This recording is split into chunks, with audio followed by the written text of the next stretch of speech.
Now, most faceless channels stay small not because they're bad, but because they're invisible.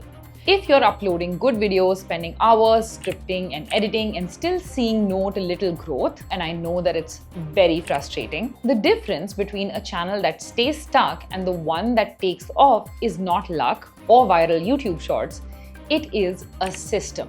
Actually, it's 3 simple systems that the biggest faceless creators follow, whether you see it or not. I've personally used these exact systems to grow multiple channels from scratch to millions of views and thousands of dollars in revenue. And today I will break down all 3 systems step by step so that you can stop guessing and start building a channel that actually grows consistently and makes money. Needless to say that these systems work no matter your niche, your experience level, or how small your channel is right now. So if you're tired of guessing and you're ready to grow, let's start with the foundation. System number 1, your channel strategy. Take a look at this faceless YouTube channel called The Blurb. In the past year, they pulled in over 5 million views, made close to $39,000 with just 57 videos. But things were not always this hunky-dory. If you scroll back a few months, you will see that their content was all over the place. There was no clear theme, no consistent voice, and no synergy between topics. Their very first video was a summary of Atomic Habits, a solid start since that book is a staple in the self-help space. The second video did not perform well, but it was still in the same zone. Then suddenly, the third video is about capitalism, socialism, and communism. Now we've jumped into economics, which is a completely different audience. You will see that they bounce back to self-help with Ikigai only to shift again to the trillion-dollar business model. One day it's inflation, then it's data exploitation, then shares, and then Naval Ravikant, maybe hoping his name would make the video go viral, but that one flopped too. Even when they caught traction with videos like how to become smarter or how to find your passion, they did not follow through. Instead, they dropped a video on GDP, and just like that, they lost all the momentum. Momentum being the key word. But then something changed. They posted a video called How to Never Run Out of Things to Say using the Stickman style animations, and that video exploded to 795,000 views. Clearly, they saw it worked, and so they doubled down. Same animation style, same audience set, and the next video got 4 million views. Now they were onto something. The videos that followed next weren't random anymore. They were all connected. If you're ambitious but lazy, watch this flowed naturally into how to achieve your goals in 2025, which then led to how to stay motivated. And because of that flow, viewers stuck around. The synergy was finally there, and you could literally see the momentum building in those blue performance bubbles. Even the thumbnails became more consistent in style and tone, and later in this video, I'll show you how to create thumbnails that get clicks. But first, let's understand why things finally started working for them. In the beginning, this creator, like many small faceless channels, was chasing views by hopping between different topics and styles. Sure, a video might go viral here and there, but the audience, they do not stick around. Why? Because you are not building a consistent viewer experience. You are just making the next interesting video, not the next relevant video. And that's exactly what went wrong in the Blurb's early days. They went from Atomic Habits to capitalism versus socialism to the trillion-dollar business model. And while each topic might seem smart or informative on its own, they do not necessarily appeal to the same audience. And that is the trap most faceless creators fall into. They chase views with whatever looks interesting, but they forget to ask the one question that actually builds momentum. Would 80% of the people who watched my last video also want to watch the current one? If the answer is no, the idea probably does not fit your channel. And to answer that question the right way, you need to have a clear viewer persona. A viewer persona is simply a clear picture of who you are making videos for. Who exactly are they? What are their goals and desires? What problems are they facing? And how can your videos help them? On this channel, for example, we create videos for one very specific person.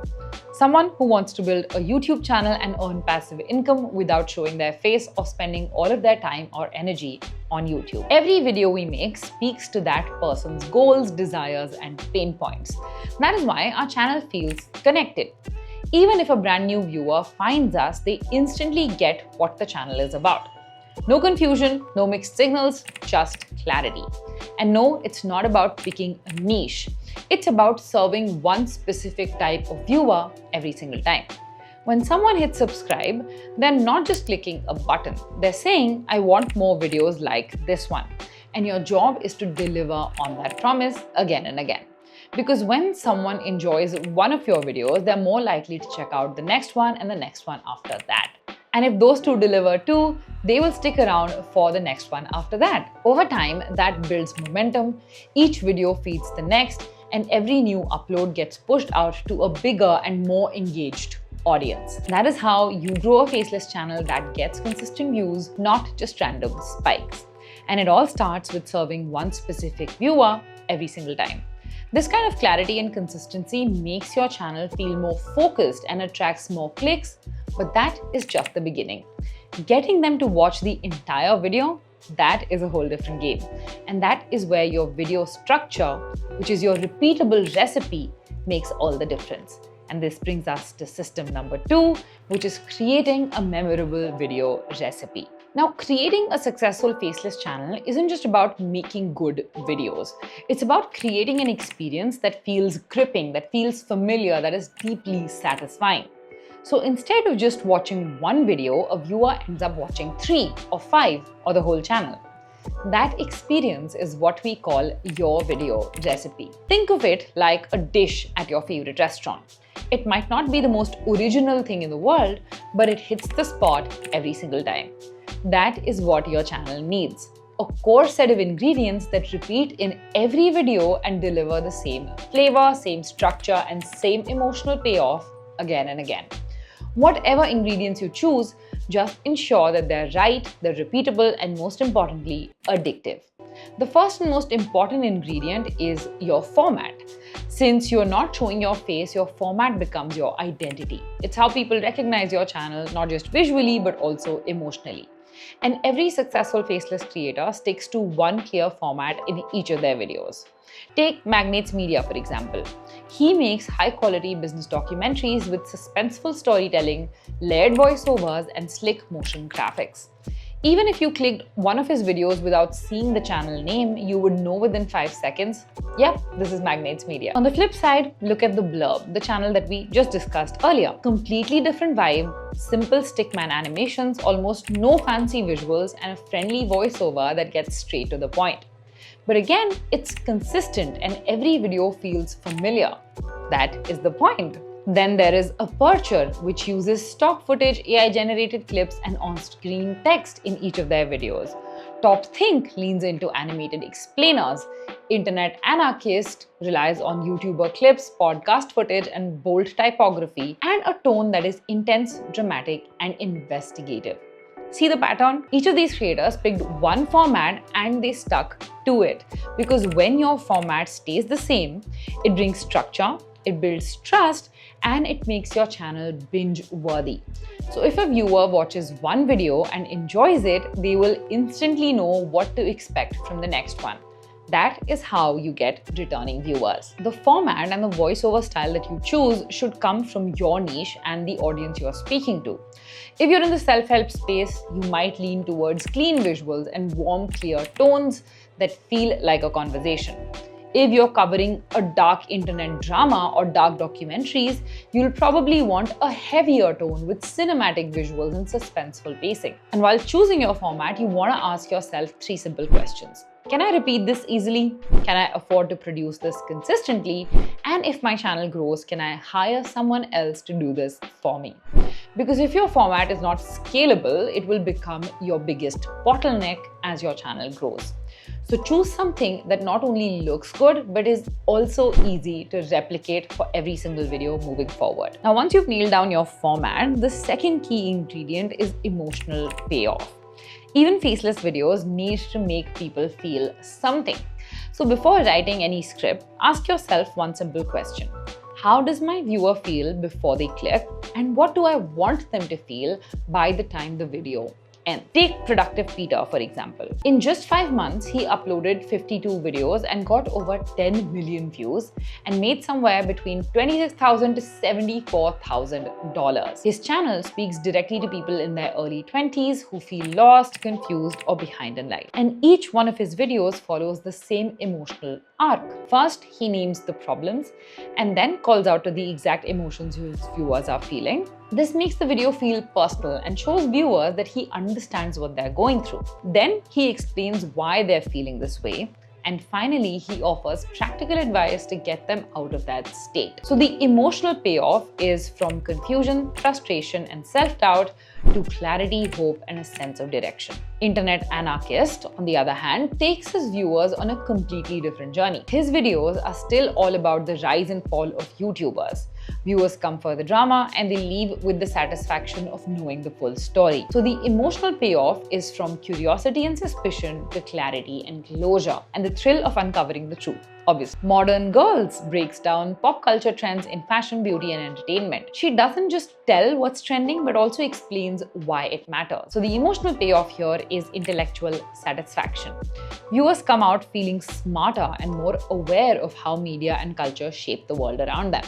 At the end, it all comes down to one simple question. What transformation are you giving your viewer? Maybe it's from boredom to curiosity, if you're telling stories or making documentaries, or from mental chaos to a sense of control, if you are in the self-help or finance space, or from confusion and overwhelm to clarity and confidence if you are simplifying complex topics like science, history, or geography. Whatever it is, define it clearly. When your content consistently creates the same emotional payoff, your videos become more impactful and more memorable. So to summarize everything, choose a consistent video format that is easy to recognize and easy to replicate, and then craft an emotional payoff that gives your viewers exactly what they need again and again. When you do both, every video becomes part of a bigger journey, and every new upload pushes your channel one step further. And that brings us to the final system that will help your small faceless channel blow up. System number 3, the click recipe, which means how can you get your viewers to click on your video so they actually watch it. Think about it, right? You put in all of this effort to find the right topics and make the right video, but if nobody clicks on it, nobody's going to watch it, and all of that effort was in vain. So how exactly do you get viewers to click on your video? That job is accomplished by your title and your thumbnail. They are the first things a viewer sees while they're scrolling on YouTube. And if they're not instantly clear and compelling, the viewer will scroll right past. You do not even get a shot. That is how brutal YouTube is. Now, I've personally packaged or created the titles and thumbnails for over 800 videos, and after all of that trial and error, I've developed a simple 2-step formula to create titles and thumbnails that are almost impossible to ignore. Step 1, your title should either promise a clear benefit or trigger a curiosity. And step 2, your thumbnail should hit the viewer emotionally. It should make them feel something. That's it. Clear value in the title and clear emotion on the thumbnail. Let me show you how this works. Look at these videos.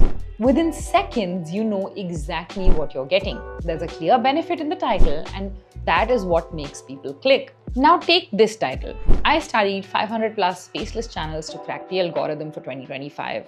Cheat code.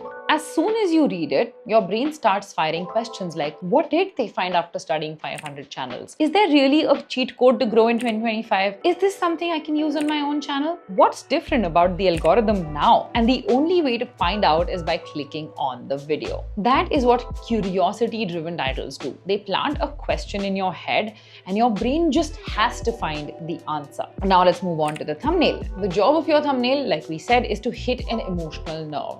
It must make the viewer feel something: excitement, curiosity, fear, hope. Whatever the core emotion of your video is, that emotion needs to be visible in the thumbnail. Because we humans do not make decisions based on logic. We decide based on how we feel. And deciding whether to click on a video is no different. To design a powerful thumbnail, sit down with a pen and paper and list down the exact emotions you want your viewer to feel. Then design your thumbnail around those emotions. Let me give you a real example. As you can see in the title, we are giving viewers a bulletproof blueprint to build a $10,000 per month faceless channel. Through our research, we got to know that many creators dream of hitting that number, but deep down they doubt themselves. They wonder if they have the skills, is it really possible, or if they're just wasting time. We tackled these emotions head on. In the thumbnail, we included the text, "You can do it," with me pointing directly at the viewer. Like I'm speaking to their self-doubt and giving them the belief that they need. That combination worked incredibly well. It nailed both the emotion and the benefit parts, and as a result, it performed really well, both in terms of click-through rate and the average view duration. We go a lot deeper into advanced thumbnail strategies in this video, so make sure to watch this after this one, because nailing your packaging is not optional, it is essential to the growth of your YouTube channel. And here is a pro tip that most creators overlook. Always make your title and your thumbnail before you write your script, because your title and your thumbnail set the expectation for your viewers, and your script needs to deliver on that promise. If you write the script first and then try to force a title and thumbnail later, you break that connection. And when that happens, your viewers and engagement suffer a lot. Now, here's the truth. Even if you do everything we've just discussed and your channel starts growing and gets monetized, AdSense alone won't be enough to build real financial freedom. You need millions of views just to make something meaningful, and that can take months, even years. But top creators do not wait that long. They build extra income streams around their channel so that they keep earning even when a video flops. But how exactly do you build these income streams? We have uncovered everything in this video, and I highly recommend that you go watch this next, because you do not want to miss learning these. And I am going to see you guys very, very soon in another one. Bye-bye.